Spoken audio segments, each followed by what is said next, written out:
السلام علیکم ناظرین، میں ہوں صاحب زادہ سلیل۔ امید ہے آپ جہاں بھی ہوں گے خیر خیریت سے ہوں گے۔ ناظرین، یوکرین نے رشیا پہ جو ہے وہ بڑا اٹیک کیا ہے۔ ان کے 2 ایئر بیسز، بلیا ایئر بیس اور اونیا ایئر بیس، اس پہ حملے کیے جس میں 40 جنگی طیارے جو ہیں وہ تباہ کر دیے۔ ایک بڑا حملہ تھا اب تک کا یوکرین کا۔ FPV ڈرون استعمال کیے اور اس کی مدد سے یہ حملہ کیا گیا ہے۔ جوابی وار میں رشیا نے بیلسٹک میزائل فائر کیے اور زیادہ تر شہروں کو ان کو نشانہ بنایا، اور یہ جنگ ناظرین جو آگے پھیل رہی ہے، ایٹمی جنگ کا خطرہ ہے۔ لوکل خبروں میں ناظرین ایک تو چین نے سپورٹ دی ہے، کھل کے رشیا کو سپورٹ دیا ہے۔ ناظرین دوسری جو ساتھ بڑی خبر ہے، جو پاک افغان بارڈر پہ بلوچستان میں 2 دن سے چیک پوائنٹ پہ بات چیت چل رہی ہے، اس میں پھر ایک بار دونوں اطراف سے شدید فائرنگ ہوئی ہے، جھڑپ ہوئی ہے۔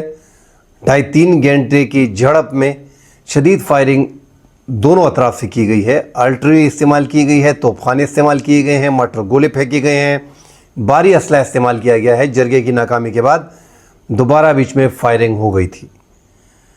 ساتھ ناظرین سمڑیال کا الیکشن ہے، جو عمران خان قیدی نمبر 804 جو ہے اس کی ہار ہوئی ہے۔ ابھی تک جو رزلٹ آ رہا ہے اس کے مطابق جو شیر ہے مسلم لیگ نون وہ کافی آگے جا رہا ہے۔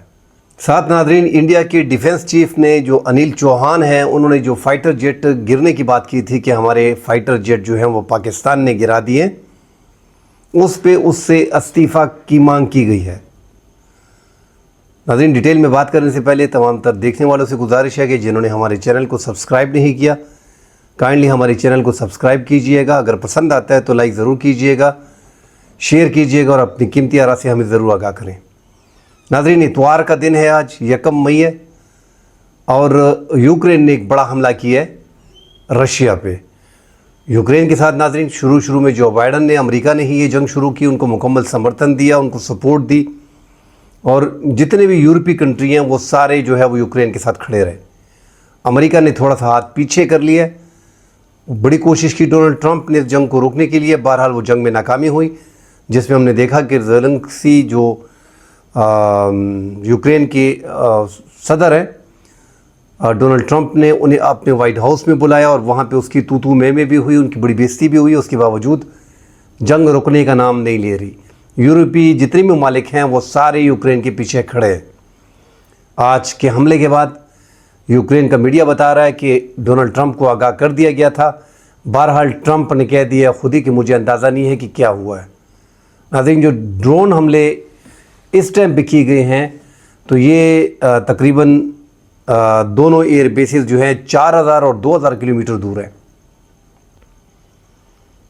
اب وہاں پہ انہوں نے جو ہے وہ کنٹینرز میں رشیا میں جو ہے وہ یہ ڈرون لے کے گئے تھے چھپ کے، اور وہاں پہ ایئر بیس کی قریب وہاں پہ لے کے گئے، اور بلیا ایئر بیس اور اونیا ایئر بیس اس پہ حملے کیے گئے۔ جیسے ہی وہ کنٹینر جو ہے رکے ہیں، اوپر سے اوپن ہو گئے ہیں، کنٹرول کرتے رہے ہیں وہاں سے، اور انہوں نے مکمل ٹارگٹ کیا جو وہاں پہ طیارے تھے۔ Long range nuclear capable strategic bomber flat جو ہے اس کو بھی ڈیمیج کیا ہے۔ اور ساتھ ناظرین جو بلیا ایئر بیس ہے وہاں پہ وہ TU-1601، TU-95M، 95M S6، 78M2، AN-1222 اور TU-22M339، MiG-3130، اور اونیا ایئر بیس جو ہے وہاں پہ TU-95MS11 اور AN-125-22M340۔ اس سے زائد جو ہیں وہ فائٹر جیٹ جو ہے یوکرین دعویٰ کر رہا ہے کہ ہم نے 40 تباہ کیے ہیں۔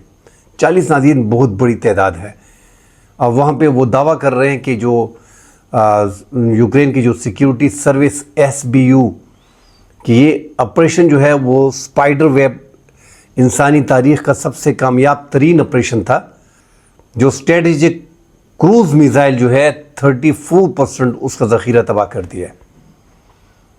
تو ناظرین ان کو کافی نقصان پہنچا ہے رشیا کو، اور رشیا نے جوابی وار کیا ہے اور وہاں نے انہوں نے بیلسٹک میزائل جو ہیں وہ فائر کیے ہیں، مگر ناظرین یہ حالات جا رہے ہیں، ان کے 17 شہروں کو جو ہے وہ ٹارگٹ کیا ہے۔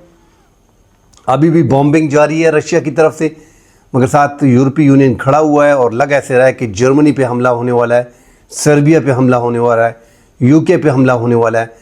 حالات بڑے خراب ہیں اور پورا یورپ جو ہے وہ اس بار ایک جنگ کی کیفیت میں ہے، اور یہ ایک پلان بھی سمجھا جا رہا ہے کہ رشیا کو مزید اس جنگ میں انوالو کرنا، آگے لے کے آنا۔ حالانکہ استنبول میں آج مذاکرات چل رہے تھے اور اتنی بڑی واردات جو ہے وہ یوکرین نے ڈال دی ہے۔ اللہ آگے خیر کرے، حالات جو ہے وہ کافی خراب ہو رہے ہیں، ورلڈ وار 3 کی طرف ہم جا سکتے ہیں۔ ویسے بھی حالات ناظرین آپ دیکھیں کہ پاکستان اور بھارت کے مابین حالات جو ہے وہ خراب تھے، اسرائیل اور ایران کے مابین جو ہے وہ جنگ چھڑنے والی ہے، ایسا ہی لگ رہا ہے۔ اور اب یہ جو یوکرین کا جنگ جو ہے، رشیا اور یوکرین، اس نے زیادہ جو ہے وہ تیزی پکڑ لی ہے، اور چائنا جو ہے اور تائیوان جو ہے وہ حالات ان کے بھی ٹھیک نظر نہیں آ رہے۔ اللہ خیر کرے کہ کس طرف یہ سارے معاملات جا رہے ہیں۔ بہرحال ایک بڑا حملہ یوکرین نے کیا تھا اور ایک کامیاب حملہ تصور کیا جا رہا ہے۔ اب آگے یوکرین کا اللہ ویلی ہے کہ کیا ہونے جا رہا ہے، مگر رشیا جو اپنے پرانے ایٹم بم ہے وہ استعمال کرنے جا رہا ہے، اور کہا جا رہا ہے کہ وہ نیوکلر جو ہے وہ استعمال کرے گا۔ اب اس کے پاس دوسرا چارہ نہیں ہے، کیونکہ ان کے جو $7 ارب کا نقصان آپ نے ایک دن میں اس کو دے دیا ہے۔ ناظرین، سمبڑیال میں الیکشن ہوا ہے، مسلم نونس کے اور تحریک انصاف کے مابین پیپلز پارٹی بھی ساتھ تھی، تحریک لبیک بھی ساتھ تھی، مگر بیچ میں جو نشاط گومن ہے وہ ہار گئے ہیں، اور سمبڑیال سے جو ہے وہ ہنا ارشد وڑائچ جو ہے وہ جیت گئی ہیں۔ اب تک کے رزلٹ کے مطابق جو 185 یونین کونسل ہیں اس میں 86 کے نتائج جو ہیں وہ سامنے آئے ہیں۔ 38,232 ووٹ جو ہے وہ پی ایم ایل این نے لیے ہیں، اور پی ٹی آئی نے 19,561 ووٹ لیے ہیں۔ پی ٹی آئی نے سوشل میڈیا پہ دعویٰ کیا کہ ہم جیت گئے اور ہمارے پاس فارم 45 ہے، اور یہ فارم 47 کی گورنمنٹ ہے۔ تو دوبارہ ایک بار دھاندلی کا الزام لگا دیا گیا ہے۔ ناظرین، ساتھ ایک اور خبر ہے کہ ضلع چاغی میں جو آپ نے گزشتہ دنوں دیکھا، بلوچستان کے علاقے میں ضلع چاغی میں برامچا میں غیر قانونی چیک پوائنٹ بنانے پہ پاکستان نے ان کو روکا تھا، پھر بعد میں جرگہ ہوا، اس ٹائم بھی فائرنگ ہوئی تھی، شیلنگ ہوئی تھی، ان کی 2 چوکیوں کو تباہ کیا گیا تھا، ان کی 2 جو بختر بند گاڑیاں افغانستان کی اس کو تباہ کیا گیا تھا۔ آج پھر جو ہے وہ جرگہ ناکام ہوا، اور یہ دوبارہ جو ہے وہ چوکی بنانے لگے تھے غیر قانونی طور پہ۔ نہ پراپر انفارمیشن ہے، نہ پراپر ایک دوسرے کے پاس پرمٹ ہے، نہ مین پاور کا پتہ ہے کہ کتنی استعمال کرنی ہے، نہ یہ پتہ ہے کہ کتنا ٹائم کام ہوگا۔ ان باتوں کو لے کے آج دوبارہ جو ہے وہ طالبان نے فائرنگ کی، افغان طالبان نے پاکستانی سیکیورٹی فورسز پہ۔ پاکستانی سیکیورٹی فورسز نے جواب میں بھاری ہتھیار کا استعمال کیا ہے، اور مارٹر گولے جو ہے وہ پھینکے، توپ کا استعمال کیا ہے۔ 2.5-3 گھنٹے یہ فائرنگ جاری رہی، اور پھر بعد ازاں فائرنگ کو دونوں اطراف سے روک دیا گیا۔ تو مل بیٹھ کے یہ بات کرنی پڑے گی، پاکستان اور افغانستان کے تعلقات میں کافی بہتری آئی ہے، اور یہ جو بارڈر پہ ہم دیکھ رہے ہیں کہ روزانہ کے حساب سے چوکیاں بنانے پہ، تو یہ جو نئی چوکیاں افغانستان بنا رہا ہے، اس پہ پاکستان کے ساتھ مل بیٹھ کے بات کرنی پڑے گی ہائی لیول پہ، تبھی یہ پاکستان الاؤ کرے گا، ورنہ غیر قانونی طور پہ آپ کیسے جو ہے ایک متنازع علاقے میں آپ چوکی بنا سکتے ہیں؟ کبھی بھی پاکستان آپ کو الاؤ نہیں کرے گا۔ اگر آپ یہ سمجھتے ہیں کہ اس طرح جو ہے وہ یہیں پہ بات ختم کر دی جائے گی، جرگے کے تھرو بات ہو جائے گی اور یہ معاملات دفن ہو جائیں گے، ایسا نہیں ہوگا۔ یہ آپ کو ہائی لیول پہ بات کرنی پڑے گی، ورنہ پاکستان کی سیکیورٹی فورسز آپ کو یہ چوکی بنانے کبھی نہیں دیں گے، کیونکہ یہ ہم گزشتہ 5-6 مہینوں سے دیکھ رہے ہیں کہ پاکستان افغانستان کو نئی چوکیاں بنانے نہیں دے رہا۔ ساتھ ناظرین، جو پرسوں آپ نے دیکھا ہوگا کہ ڈیفنس جو انڈین ڈیفنس کی چیف تھے انیل چوہان، جنرل انیل چوہان، انہوں نے جو ہے وہ انڈیا کے فائٹر جیٹ گرنے کی تصدیق کی تھی۔ اس کے بعد پورے انڈیا میں ایک بوال مچا ہوا ہے، اور اب کہا جا رہا ہے کہ ان سے استعفیٰ طلب کر لیا گیا ہے۔ تو یہ انڈیا کو اب دیکھیں، حقیقت چھپ نہیں سکتی، یہ چیزیں سامنے آنی ہیں۔ بہرحال اب ان سے بی جے پی کی حکومت نے استعفیٰ طلب کر لیا ہے۔ آپ دیکھیں گے نا کہ پوری انڈیا میں اس ٹائم پہ پابندی ہے کہ کتنے فائٹر جیٹ گرے ہیں۔ اگر آپ نے مودی کو چھیڑنا ہے، بی جے پی کو چھیڑنا ہے، اور آپ نے سلاخوں کے پیچھے جانا ہے، تو آپ نے وہاں پہ یہ بات چھیڑ دینی ہے کہ پاکستان نے ہمارے فائٹر جیٹ گرائے ہیں کہ نہیں۔ یہ اس ٹائم پہ انڈیا کے لیے چڑ بن گئی ہے کہ پاکستان نے آپ کے کتنے فائٹر جیٹ گرائے ہیں۔ بس یہ ایک سوال پوچھیں تو پورا بوال کھڑا کر دیتا ہے بی جے پی کی حکومت. تو ناظرین اس پاکستان کے اس جو انڈیا کے محدود ٹائم میں 6 فائٹر جیٹ گرائے ہیں اس کے بعد انڈیا کے قد میں کافی کمی آئی ہے. ایشیا میں جو چودھری بننے کی کوشش کر رہا تھا وہ چودراہٹ اس کی ختم ہو گئی ہے اور پوری دنیا کے سامنے وہ ایکسپوز ہو گیا ہے. ان کی اوقات، وہ اپنے آپ کو پاکستان سے کافی اوپر سمجھ رہا تھا کہ ہم تو ایک بڑا ملک ہیں، ہمارے پاس زیادہ پیسے ہیں، ہم جو ہے وہ کافی ترقی ہم نے کر لی ہے. پاکستان تو ایک چھوٹا موٹا نیپال کی طرح ملک ہے، پاکستان کیا کر لے گا.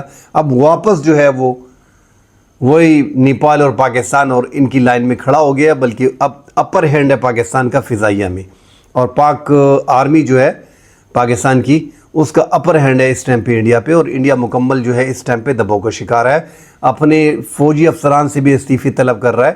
بھائی ڈیفنس کا آپ کا چیف ہے، یہ تو وہ بول سکتا ہے نا، کچھ تو وہ کہے گا، جھوٹ تو نہیں بول سکتا.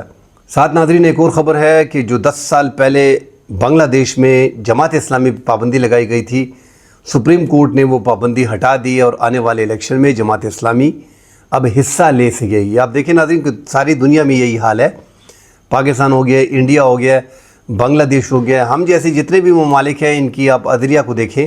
حسینہ واجد تھی تو سارے جماعت اسلامی والے اندر تھے.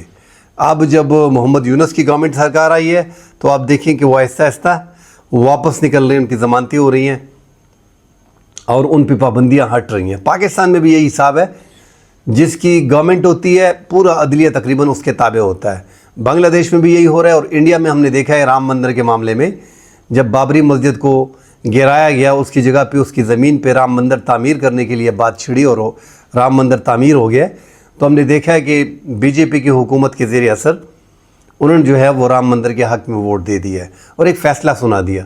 تو جتنے بھی پاکستان اور یہ ایشین ممالک ہیں یہاں پہ عدلیہ میں آزادی نام بہت کم ہے، انصاف سے فیصلے کرنا بہت کم ہے. یہ دیکھیں 10 سال ان کو جو ہے بین رکھا گیا جماعت اسلامی کو. جماعت اسلامی کا قصور کیا تھا؟ 1971 میں جماعت اسلامی نے پاکستان کی حمایت کی تھی کہ ملک 2 لخت نہ ہو.